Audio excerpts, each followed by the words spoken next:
Hello, students. How are you all? I hope you all are very good. And today we are going to start our second chapter, Granny's Tree Climbing by Ruskin Bond. And here are something about Ruskin Bond. Ruskin Bond was born in Kasoli, Himachal Pradesh, and he has been awarded by Sahitya Academy Award in 1992, the Padma Shri in 1999 and the Padma Bhushan in 2014. He has written more than 30 books for children. Grandma Climbs a Tree shows Bond's great ability to find and describe unusual persons and events with warmth and humor. Dear students, if we talk about a grandma, तो कौन कौन सी चीज़ें हैं जो आपके mind में आती हैं जब हम ग्रैंड मदर के बारे में सोचते हैं या बोलते हैं? तो ग्रैंड मदर के बारे में आती हैं कि शी कैन वो नीटिंग, कुकिंग, स्विंग और प्रिपेयरिंग पिकल्स, कि वो बना सकती हैं, स्वेटर बना सकती हैं, कपड़े सिल सकती हैं, खाना बना सकती हैं, अचार बना सकती हैं और हमें कहानियाँ सुना सकती हैं। ग्रैंड माँ के बारे में तो यही चीज़ें माइंड में आती हैं। लेकिन अगर आप सुनो कि कोई ग्रैंड माँ पेड़ पे चढ़ती हैं तो फिर आपको कैसा लगेगा? तो here is a poem by Ruskin Bond about his grand माँ, जो कि she could climb on trees at the age of 62. Now let's start the poem.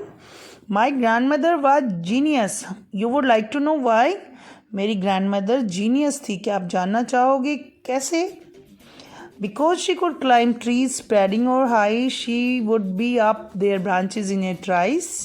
ये कहती हैं कि वो पेड़ों पे चढ़ सकती थी स्प्रेडिंग और high.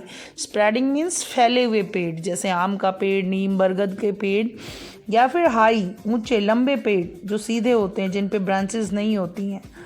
She would be up their branches, वो उनकी ब्रांचेज पे पहुंच जाती थी.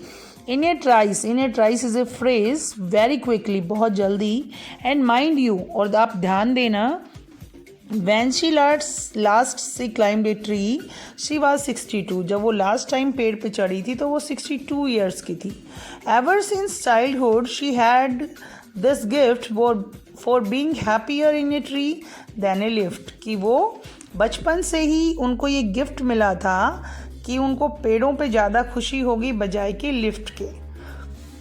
And though as years went by she would be told, और जैसे जैसे साल जाती गई, वो बड़ी होती गई, उनको बताया गया कि that climbing tree should stop when one grew old, कि कोई जब बड़ा हो जाता है, बूढ़ा हो जाता है, तो उसको पेड़ों पे चढ़ना छोड़ देना चाहिए. And that growing old should be gone about gracefully, और जो वो बुढ़ापे की उम्र होती है, जो बुजुर्ग होते हैं, उनको ग्रेसफुली मतलब विद रिस्पेक्ट और डिग्निटी के साथ जीना चाहिए.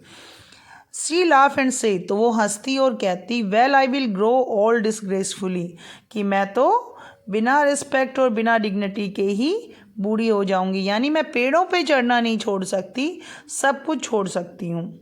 वो कभी एग्री नहीं होती. I can do it better and we had to agree. वो तो एग्री नहीं होती थी पेड़ों पे चढ़ने के लिए, लेकिन हमें एग्री होना पड़ता था.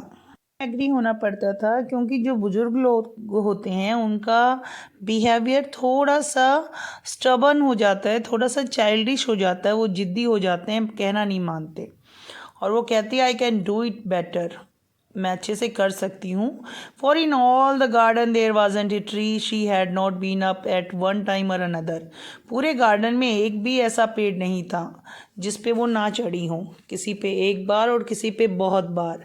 Having learn to climb from a loving brother when she was 6, और उन्होंने पेड़ों पे चढ़ना अपने प्यारे भाई से सीखा था जब वो 6 ईयर्स की थी, तब उनके भाई ने सिखाया था उनको. But it was feared by all that one day she would have a terrible fall. लेकिन अब सभी को ये डर लगता था कि किसी न किसी दिन वो पेड़ से बहुत भयानक रूप से गिरेंगी. The outcome was different. सभी को लगता था कि वो गिरेंगी, लेकिन जो आउटकम, जो रिजल्ट था वो अलग. यानी हुआ ऐसा नहीं. सब ये सोचते थे कि वो गिरेंगी, लेकिन ऐसा नहीं हुआ. क्या हुआ? While we were in town she climbed a tree and couldn't come down, कि जब हम शहर गए हुए थे तो वो पेड़ पे चढ़ी और वापस नहीं आ पाई.